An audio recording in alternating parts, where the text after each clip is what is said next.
Good evening, everyone, and welcome to the Real Science Exchange, the pubcast where leading scientists and industry professionals meet over a few drinks to discuss the latest ideas and trends in animal nutrition. Tonight's one of my favorite subjects. It's the Journal Club, once again here with Dr. Bill Weiss from The Ohio State University. And with me as my co-host is Dr. Jeff Elliott. He's a tech service manager for Balchem Corporation.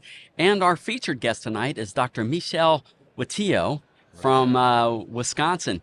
Going to be talking about enteric emissions and how to control those by breed, impact of forages, concentrates, those kinds of things. Correct. All right, awesome. Tonight's pubcast stories are brought to you by the Keysure line of chelated minerals. Keysure and Keysure Plus deliver proven and consistent bioavailability to maximize performance, and a no-frills pricing approach for greater profitability. Visit Balchem.com to learn more. Bill, why don't you tell us a little bit about how you come about selecting this paper? Hey, well, thanks, Scott. It's good to be back. A couple of things. One, I'm a nutritionist, so I always want nutrition papers. This has a breed treatment in it, and I get questions a lot about jerseys, and this addresses some of those. So it's a comparison of breeds of a Jersey and a Holstein. And then methane is a hot topic now, and it's not just environmental. Methane has a lot of energy, so you're losing energy to the cow. So I think it's both a current topic, but again, this breed effect is what really got my attention. And we're going to concentrate on one paper, but there's a series, so there'll be some other papers posted. We're going to concentrate on the one entitled, I'm going to shorten the title a little bit, but it's on enteric methane, lactation, digestibility, metabolism of nitrogen and energy from Holsteins and Jerseys fed 2 levels of forage NDF from alfalfa or corn silage. And Michelle, if you want to just first kind of introduce the other authors on this, a little bit of their background, then we'll get into the paper. Sure. So the first author is Elias Uddinn. He was a graduate student in my lab a few years back, and he's now actually a faculty at South Dakota State University. And he does tremendous work. This is why we have this whole series of paper, because he's very, very sharp and did an excellent, hardworking, and very bright. Omar Santana is the second author. He is a scientist at INIFAP in Mexico, and he just happened to be in the labs when the experiment was taking place. And he also conducted some measurement on those animals while we were conducting that experiment. That is being processed now and hopefully will be submitted soon. And he looked at the feeding behavior of the Holstein and the Jerseys. Kent Weigel he's our departmental chairs, and he was involved in the project in part because of the Jersey and the Holstein, so the breed effect. He is a geneticist, and so he has an interest in the breed differences. And myself, as a professor in the department, I'm the one who tried to, put the project together and write the grants to get the fund to support everyone to do the work. So we'll just start here with kind of why you picked the treatments you did, why you decide to study forage source and forage fiber concentration, and what was your initial hypothesis? Yes. So, well, again, we looked at 3 different main factors here: the breed, the forage level, and the forage source. So the interest from the breed was really because they were earlier papers suggesting that maybe the Jersey animal, the Jersey cow, might have been more environmentally friendly. When you look at their environmental impact per unit of cheese yield. And so that was one of our major motivations. Say, okay, let's look at the Jerseys versus the Holstein in terms of some of the environmental performance. And we know methane is one of the major contributors to carbon footprint. So that was step number 1: measure and compare methane emission from those 2 breeds. So that was a motivation for Holstein versus Jersey. The level of forage. It's actually in the experiment was not just the level of forage. It was a substitution for the forage NDF in the diets. So in other words, we wanted to replace this equal amount of NDF from alfalfa silage versus NDF from alfalfa silage. Why did we want to do that? Well, again, because we have a big trend in many parts of the United States, and Wisconsin is not an exception, where you see producers, incrementing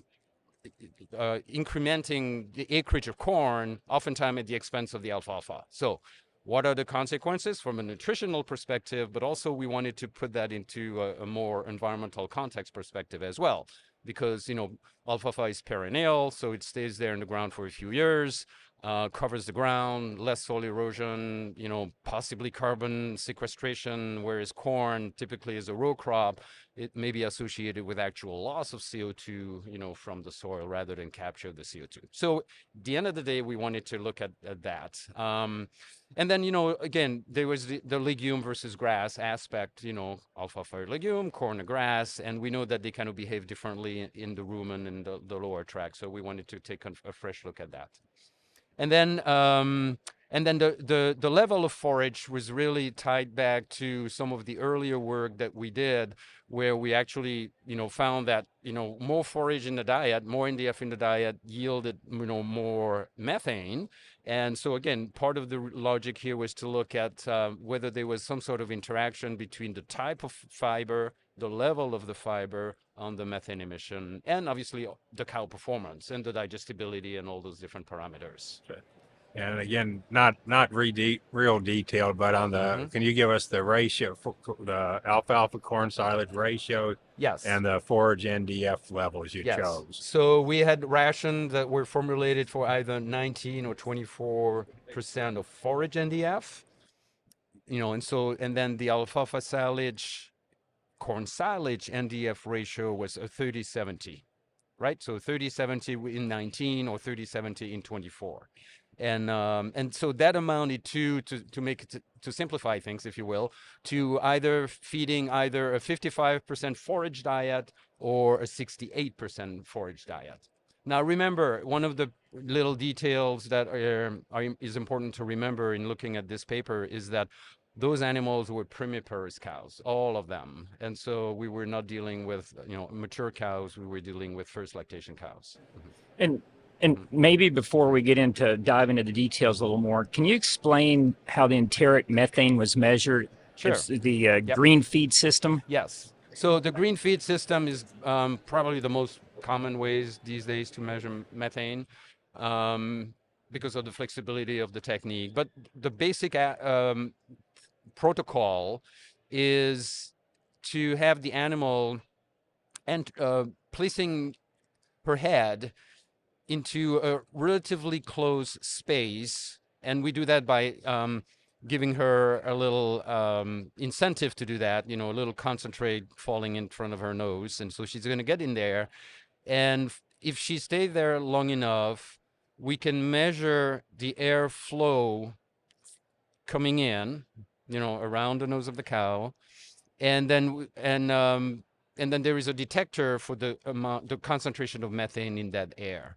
And so we can basically measure airflow in, time concentration of methane, and then look at airflow out and concentration of methane. And based on that, you can then figure out how much methane was emitted from between point A and point B, with point A being, outside of the unit, point A being, the cows in the unit. May make sense? How long would a measurement period, the methane, last? So that's a good question, because still, last week there's so much misconception out there. I had people just thinking that cow actually farted, right? Just to make it very clear. Yeah. That's what the media tells us, though. Yes. They irritate or they belch. What are the two? That's okay, but they don't. I mean, they do fart. And actually, this is one of the limitations of the green feed, is just it measures the methane from the rumen, enteric, but it doesn't measure the methane from the lower intestinal tract. So then there is some methane produced in the colon and intestine, the large intestine. And, earlier research indicated, 5 to 10% of the total methane of the animal comes out the back end, but so it means 95% come at the front end of the animal, right? So yeah, that was I'm sorry, I kind of lost track of the original question. I know. How long, Yes. on average, are they Yes. actually in the box and Yeah. your So measurements? for one single measurement, they need to stay only a few, 5 to 6 seconds. So very short amount of time. However, because of the fact that irritation is something that comes and goes, the burping, blah, and then nothing happened, just breathing. And there's some methane in the breath, but then there is another burp, a few minutes later, and you cannot predict when those comes out. So there's a lot of variation in the rate at which the methane comes out of the animal. So this is why you need to go back and do measurements at least 10, 12 times over the 24-hour clock in order to capture, any cyclic, methane So emission each over the cow. day. Oh yes, Yeah, imagine that for the Okay. 24 animals that we had there, we did methane measurements every 3 hours over a 3-day period in order to cover the 24-hour clock at least once. Okay. Yeah, so that's why you need to have hardworking graduate students and a whole team of people doing that. And so how do you know that the time that they're in this enclosed box and you entice them in there with a little bit of feed, do you know that's representative of the rest of the time when they're not, when their head is not in that box? It would seem to me it might be different. Well, there must be variation, yeah. And some work has been done in the earlier days of using that, green feed unit, when people were testing it. And and there was, measurement done for every 2 hours or every 3 hours or every 4 hours. And the way that the scientists have figured out, the best protocol to address that question, what could happen in between, is that they basically look at very complete data sets, okay, and look at, let's calculate the average emission of that animal when you've done like 24 measurements, right? And then they say, let's take, 2 measurements out and redo the calculation and see, if the average has changed, right? And so by paring it down like that, they kind of figure out that a minimum of 8 measurements per day give you a representative estimates of the total methane emission of the animal in one day. Yeah, good. Thank you. Yep.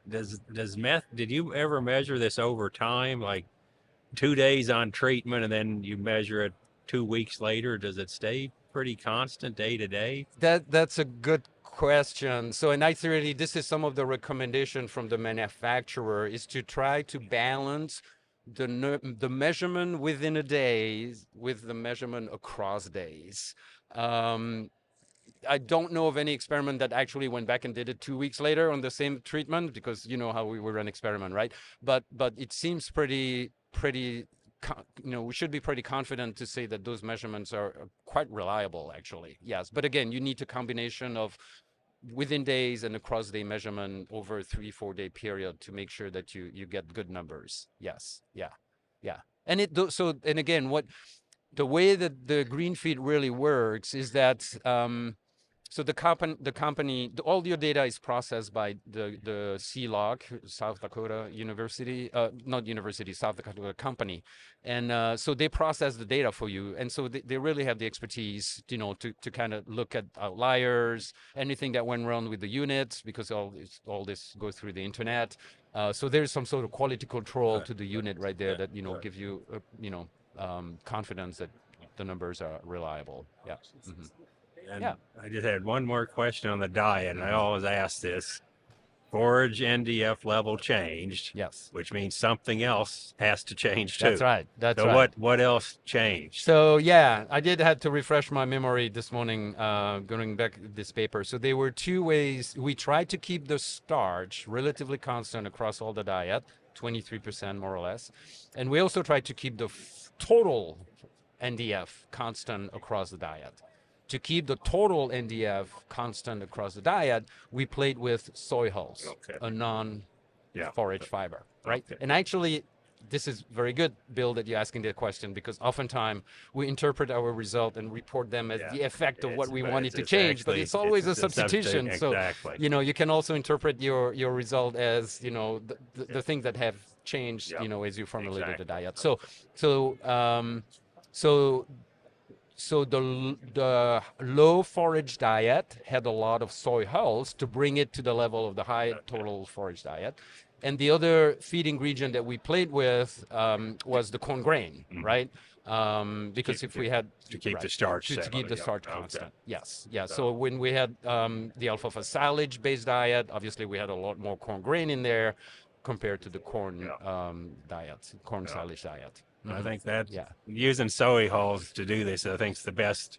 It's always a compromise, but I think Yes. that's the best. Starch can affect fiber digestion, so you took that variable Right. out. Yeah. You balance for starch, so I think the diets actually were a good choice. Yeah. So, Thanks. and as I guess into the results here, let's just start with what people want, and that'd be let's start with production. Yep. So, kind of summarize Yeah. I'd like to keep the breed to a little bit Center? later, but Okay. kind of just the overall effects, and then I do want to discuss breed quite a bit. Sure. But So, I mean, we didn't revolutionize science with our result here. There's been a number of, Jersey versus Holstein, studies in the past. And for the main part, obviously Jerseys are lighter than Holsteins. They ate less and they produce less. In terms of milk, but obviously the milk was higher concentration of fat, higher concentration of protein, and the efficiency, so the conversion of feed to milk there was no breed difference. So yes, that's the very big picture there in terms of the performance of those animals. and then on treatments, what kind of summarize the production responses to the diet treatments then? There was not much of a difference either in terms of performance, right? Their intake changed to be as you'd expect with Yep. the higher forage diet. They ate a little less, Yes. but that was about But it. that was about it. That's right. Yes. Yeah. Yeah. So is that question I used to get a lot more than now, but which is the best forage mix to feed? That was Right. and independent of agronomic issues or land issues. Yes. Yes. This would say it doesn't really matter. Doesn't really matter. Some of you may remember the name of my mentor, Larry Satter. And Larry Satter did some work, quite a number of years ago. And I remember Larry's basic practical recommendation is, at least 1/3 of either corn silage or alfalfa silage, and the rest can be the other forage, and you'll be fine. Some of the earlier work seems to indicate that cows have real good ways to adapt to a wide range of mixture of corn silage, alfalfa silage. And these cows would be produced. I remember reading those papers from Larry. That was a long time ago, and their production levels were substantially less. Yes. And so this says it's And even with higher producing, it's still feed what you can grow is probably what it says. That's right. That's right. Okay. Yes. And the other important measurement. Well, let's get to methane first, Okay. and then we'll get back to this. So, what did you find on methane between diet and breed effects? Okay, so in terms of the breed, again, if you're not familiar, the methane that the cow produced per day is pretty much directly related to how much feed she consumed. And it makes sense, right? The more the cow eat, the more fermentation there is in the rumen, the more methane you're going to produce. So amount of feed consumed is factor number one. Then obviously as nutritionists, we're really interested in looking at diet composition and how it may affect methane emission. But so in terms of the breed differences, the fact that the Jerseys were eating less than the Holsteins, when you look at the methane per day, I do remember those numbers, there was like 380 grams in the Jerseys, but 450 grams in the Holsteins, and it was a significant difference. Yeah. So grams per day of methane, per animal, the Jersey, not surprisingly, was producing less methane than the Holsteins. But, those of us working a lot with methane emission, we talk about methane production, which is what I just talked about. The denominator is the day, right? Methane is the numerator. But we also look at what we call the methane yield, which is the amount of methane divided by the dry matter intake. Okay? And there was no difference there. So, which suggests that, the microbiome, the type of microbes that lives in the rumen of a Holstein or a Jersey doesn't make a difference in terms of methane emission, right? And then what a big part of the industry is really interested in is the methane per unit of milk produced by the cow. And that's what we call methane intensity. And again, there was no difference in that measure between the Holsteins and the Jersey. So in a way, you can say that, well, I don't know what you can say, except again, if you get bigger animals, you're going to get more methane, but those bigger animals tend to produce more milk. And when you look at the methane per unit of milk, the breed doesn't make a difference. How'd you standardize that so you're comparing apples to apples, right?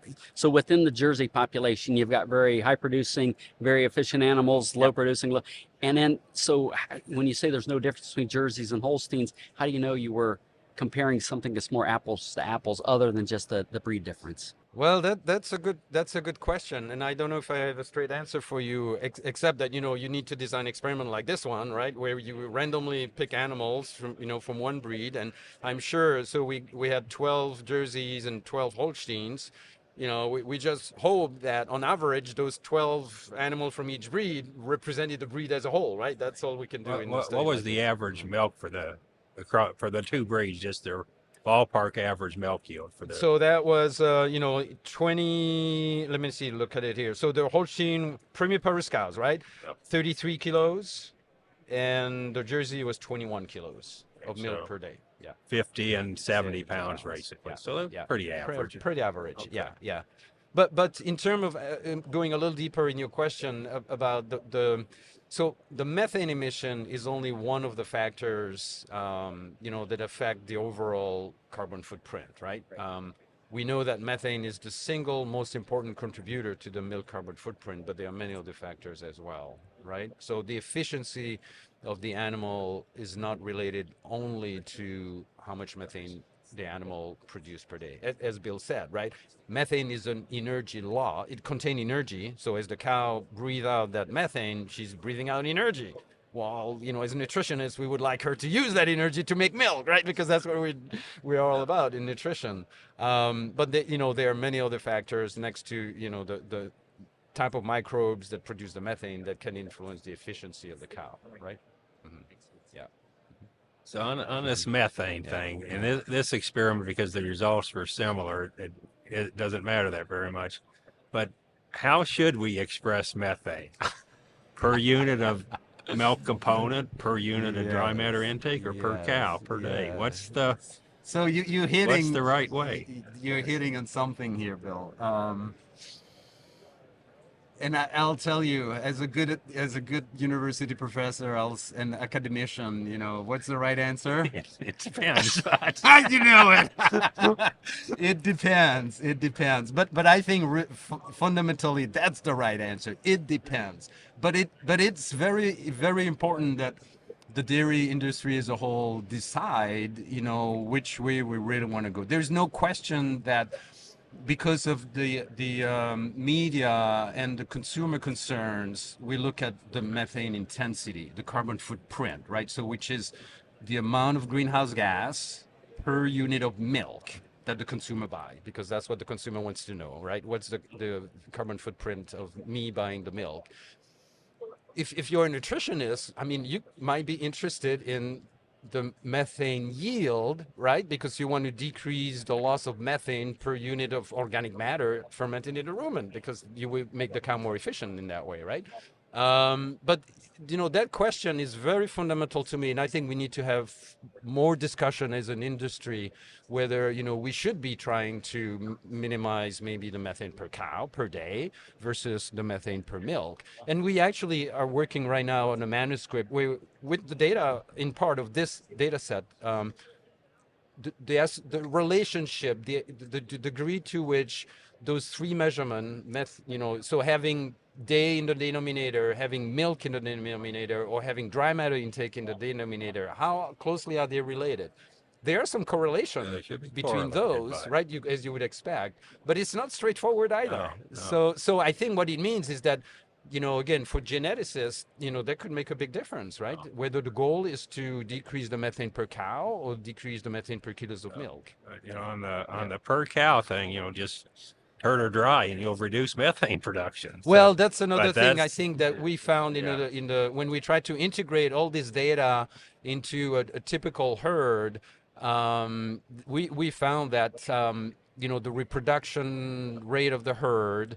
And so your proportion of dry cow and heifers that, produce methane but no milk can have a big effect also on your overall carbon footprint of the milk coming out of your farm, right? Yeah. And, like you said, they eat more, they almost always produce more methane. But if they eat more digested fiber, they also usually produce more methane. Yes. And you didn't find that here, I guess. That's right. What do you think's going on? Well, it's very hard to do those experiments where you really look at the effect of the digestibility of that fiber, right? In this experiment, we just look at the type of fiber from alfalfa silage or from corn silage, and then the amount of fiber, right?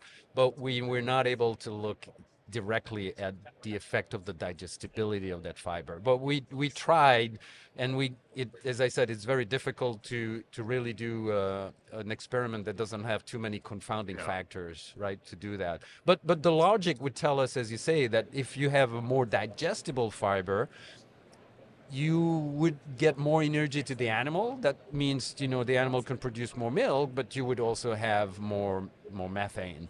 But with the overall hypotheses, when you look at the trends, that the benefits would outweigh the negative. So you would have more milk than you would have more methane, and therefore you would make the cow more efficient that way. That was kind of the hypothesis. But that gets back to how do we measure it? Are we looking at yield, or are we looking at that intensity? Yes. And what do we need to do? Right. So, right. Yeah. Exactly. And another thing you measured, which I wish more people would do, is that's just manure output, not dry matter output, but manure output. Yes. And again, you have to handle manure. You don't handle dry matter at the farm. What did you find there? Again, we know holstein cows are going to produce more manure. Yes. But with just on the diet effect on manure output. So as I recall, again, there was very little difference in the composition of the manure due to breed. But there was a difference in the composition of the manure due to the level of fiber in the diets, not the source, but the level of fiber, which kind of makes sense, again, as a nutritionist, right? So more fiber, in probably means more fiber out. And so then you got manure that has a different composition. And if, you think about what's going on in your manure pit being an extension of what's going on in the digestive system of the cow, if you have more of residual digestible fiber in there, you're going to produce more methane out of that manure pit. So that's kind of what, if we feed more digestible fiber the cow, so she produces more methane, but then if we don't, do we just transfer the methane from the cow to the manure? To a certain degree, I think we do, to a certain degree, yeah. So if we do, and that's one of the difference again between the high producing animal and the low producing animal, right? We have a loss of digestibility in high producing animal due to high rate of passage. So their manure is more fermentable, and therefore you would expect more greenhouse gas coming out of that manure than if you have the manure of the dry cow, right? That really extract all the energy they can out of that fiber as it goes through the track. So I think that's something, we look at as nutritionists, we concentrate on the cow, and one of your papers, you're starting to concentrate on the farm, and that is the next step. But So if we can back up just a little bit, one of the papers you quoted in introduction was, I think it was TOMA from 2013. Correct. And you mentioned there were 3 major on-farm greenhouse gas effects. Yes. Feed production, enteric methane, manure management. Correct. And that was 70%. Correct. It made me wonder, that was 2013. So almost 10 years later, how much have we improved, maybe in feed production, as far as more efficient tractors, let's say, or now we've got manure digesters, and maybe we're feeding the cow more efficient. I wonder how that number has changed in 10 years. And Good question. I don't think I have a very straight answer to you, but here's how we will answer that question. I don't think the numbers have changed that much when you look at the big picture, right? Yeah, it still may be 70% because of even though it's improved. Right. Yes. Assuming it's improved. And the way I would say this is that when people started to say, okay, we need to reduce methane emission, and I use the word emission here, and I don't like it, but that's because it's vague. What do you mean, right? Because based on the conversation we had here, for me, emission doesn't mean anything. I need to know if you're talking about production, intensity, or yield, right? Yeah. So what's the denominator? Going back to that, and I think so. Those three numbers. So in terms of trying to reduce, let's talk about the intensity, right? So the methane per kilos of milk. We have more than 160 years of land grant research, very focused nutrition and biochemistry and all this that help us make cow producing a lot of milk. We just started in the last 20, 30 years to really pay attention to methane. We know much better how to increase the denominator, increase milk production. Then we know how to reduce the numerator, the methane that comes out of the cow. So what's the fastest way to increase, right? The ratio is make cow produce more milk. And so from that perspective, the benefits that we've had in the last 10 years or so, I think have been associated with producers feeding their cows better, maintaining health, and all these kind of things that, maximize the genetic potential of the animal. And that's to everyone's benefit. There's no question about that in my mind. Yeah. Now, focusing for a moment on the numerator, 10, 15 years ago, when people asked me, so what can we do to reduce the methane from the cow? I said, yeah, I have one solution for you. Kill the cow. Because, that was 50 million years of evolution to make the cow the cow. Yeah. And, use fiber, it comes at a little cost, right? Yeah. The methane. Yeah. You know what I mean, right? And so, but now, thanks to science and research and discoveries, there are now more and more on the market, coming on the market, feed additive, that can make a big difference in terms of how much methane comes out of the cow. So we've made a lot of progress, but I don't think those ratios have changed fundamentally. The methane emission from the cow herself is still the single most important contributor to the overall carbon footprint. But I think we need to pay attention to the manure, and we need to pay attention to the feed production. And I think rereading some of the paper this morning to get myself gear up to share all those thoughts with you guys here, it seems like some of the data that we collected seems to indicate that again, feed additive aside, when you look at just methane emission from the cow and the variation that you could expect around a mean value, right? And then you look at the greenhouse gas emission coming out of the manure storage and processing, which is methane, but also nitrous oxide. There's a lot of variation there, much wider variation. And then you look at the variation in emission in greenhouse gas from the field where the feeds are being produced, where you grow your corn or your alfalfa. And it's another magnitude of variation there. So when as a producer, I think if you really want to make a true impact on reducing the emission from your farm, the cow is important, but you need to also focus on the management of that manure and the management of your crops. The big picture thing here, right? Mm-hmm. On excluding the environmental effects, methane is an energetic loss. Yeah. But it's 7% of DE maybe. Yes.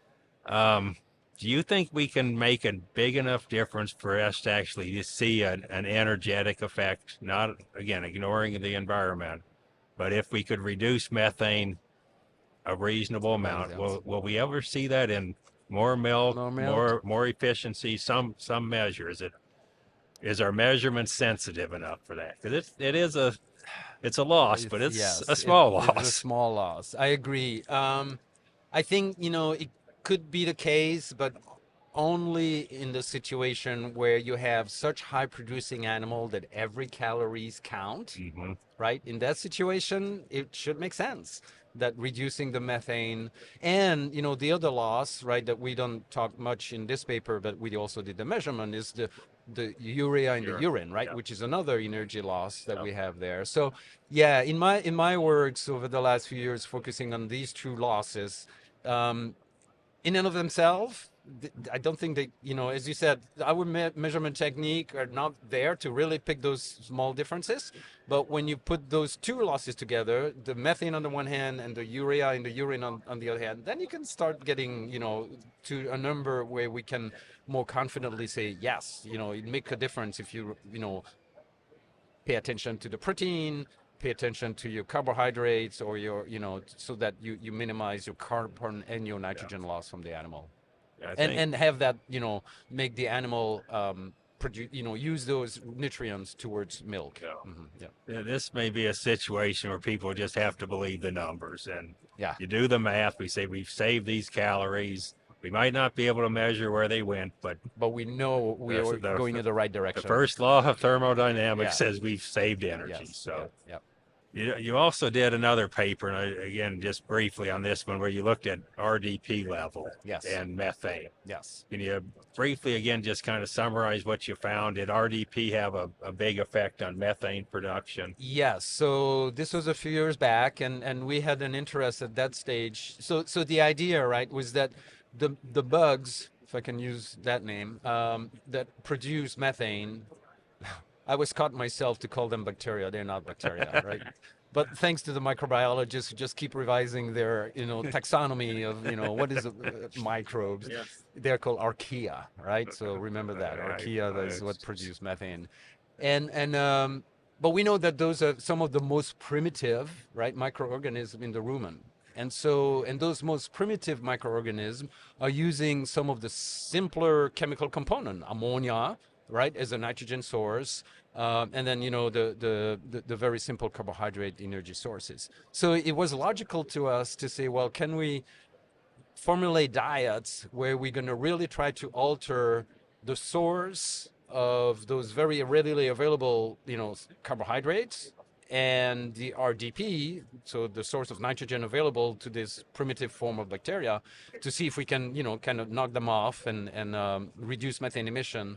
But again, it was, I think, the overall result was that RDP didn't impact whatsoever the methane emission.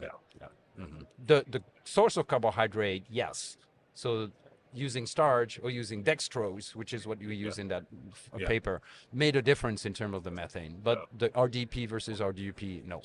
And we had other work since then that kind of confirmed that crude protein in the level in the diet had no effect on methane.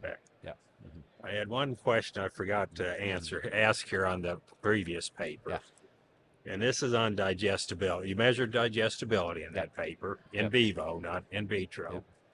And it was higher for corn silage. And it was also, but it was lower for the high fiber diets. Yes. That was a good puzzling, when the student came and showed me the data. Puzzling to me too. He almost cried, so we got it all wrong. I think this is where you need to pay attention to exactly how the diet were formulated, and that's the soy hull effect. That's what we had there. So if you would have done, a lot of people would have taken out starch or change. So what do you think if you would have done that? I think what you did is the way I would have formulated diets. But if you would have replaced forage fiber with starch, do you think you would have found what's more or less expected? Yes, exactly. That's what I think we would have seen. So again, starch is the such goodies for those microbes, and so you gain on the energy side and you gain on the protein side because you got all of microbial protein production with starch that I don't think you have with the dextrose. And so that's why I think these titles ought to start using the word substitution. I know, rather than the effect of this. I am 100% with you there, definitely. Because again, if you forget. You might think this is what you're changing, but you're always changing something else too. Yes. But that gives you food for thought, right, for the next work. Exactly. It's an important decision when you're changing something. What you change it's a very important decision. And we were intrigued because when we looked back to this first study, just play with the data, try to understand what's going on. We actually found a high linear relationship between the level of soy hull in the diet and the level of methane emission. And we say, well, could the soy hull be part of what we're seeing here? And again, I don't have the straight answer to that, but it's if it's highly digestible, it should produce methane. Exactly. And it's all essentially all cellulose. Yes. So maybe cellulose, hemicellulose has some effect. Yep. Well, let's call last call then. Uh-huh. And with that, what I'd like you guys to do is give us one or two key takeaways from the conversation today that a consulting nutritionist, feed company nutritionist can take back to the dairy. And Bill, why don't we start with you? Tonight's last call question is brought to you by NitroSure Precision Release Nitrogen. NitroSure delivers a complete TMR for the rumen microbiome, helping you feed the microbes that feed your cows. To learn more about maximizing microbial protein output while reducing your carbon footprint, visit balchem.com/NitroSure. Bill, why don't we start with you?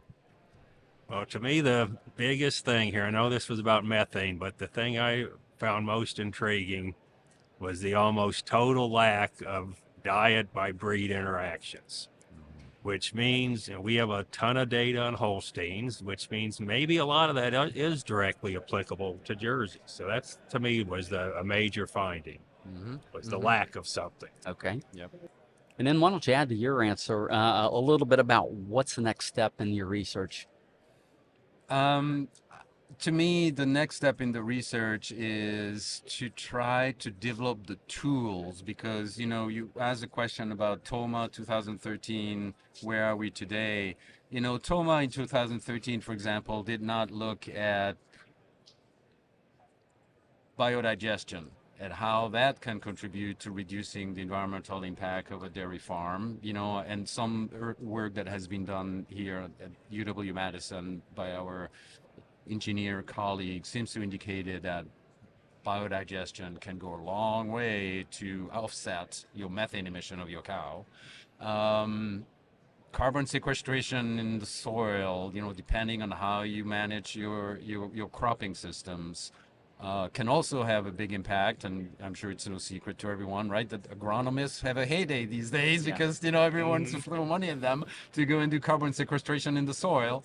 To me, I think we need to place our work on the cow in the context of the overall impact on the farm, and not just the negative but also the positive of what dairy farming is doing for the farmer, for the consumer, for the local economy, and this kind of stuff. Yeah. I think this is we need to be rooted in understanding how dairy contributes to society more than just milk. Yeah. Right. Yeah. And then a couple key takeaways then for nutritionists out there. Well, I agree with Bill. I think there was a lot of work to come up with not a lot of differences, but sometimes that's what science is about, right? And so I'm fully in agreement with Bill that at the end of the day, and we have some other data coming along here looking at feeding behavior, and we didn't see much of a difference between the Jerseys and the Holsteins. So one main takeaway. The other thing that I would challenge to people to think about in terms of the takeaway is, again, in the big picture, one of the reasons that we did the low and high forage diet, with the assumption that high forage diets would be diet that you formulated if you can be more self-sufficient on your farm, rely less on purchase feed, which has its own issues, right? And so again, placing the nutrition in the context of the management of the entire farm, rather than putting the nutrition always just in the context of making the cow produce more milk, I think to me is kind of the way of the future. Well, and I think that goes back to really where we started, talking about haylage or alfalfa or corn silage. Yep. Exactly. Yep. There really wasn't a big difference, but it's a lot of things go into that decision. Yeah. Great input, gentlemen. I failed to mention during the introduction that we are recording here at the World Dairy Expo. So if you hear some extraneous noises in the background, we're here in the booth at the Balchem booth at the World Dairy Expo. Bill, great job today. You did a good job. You got a great guest, a great paper to review. I think people are going to enjoy this one. Thank you. Michel, great job. You're a great guest. I appreciate the time that you've spent with us today, and you're welcome to come back anytime here to the Real Science Exchange. Yeah, we're always open, always having a good time. So, well, thank you for the invitation. I really enjoyed the conversation, and it's very stimulating to discuss those papers in a very open and practical way. Yeah, very well. Thanks. And always, we appreciate our loyal audience. We thank you. Thank you for coming to spend some time with us here once again. We hope you learned something. Hope you had a little bit of fun, and I hope to see you next time here at the Real Science Exchange, where it's always happy hour, and you're always among friends. We'd love to hear your comments or ideas for topics and guests, so please reach out via email to anh.marketing@balchem.com with any suggestions, and we'll work hard to add them to the schedule. Don't forget to leave a 5-star rating on your way out. You can request your Real Science Exchange t-shirt in just a few easy steps. Just like or subscribe to the Real Science Exchange and send us a screenshot along with your address and t-shirt size to anh.marketing@balchem.com. Balchem's Real Science Lecture Series of webinars continues with ruminant-focused topics on the first Tuesday of every month, monogastric-focused topics on the second Tuesday of each month, and quarterly topics for the companion animal segment. Visit balchem.com/realscience to see the latest schedule and to register for upcoming webinars.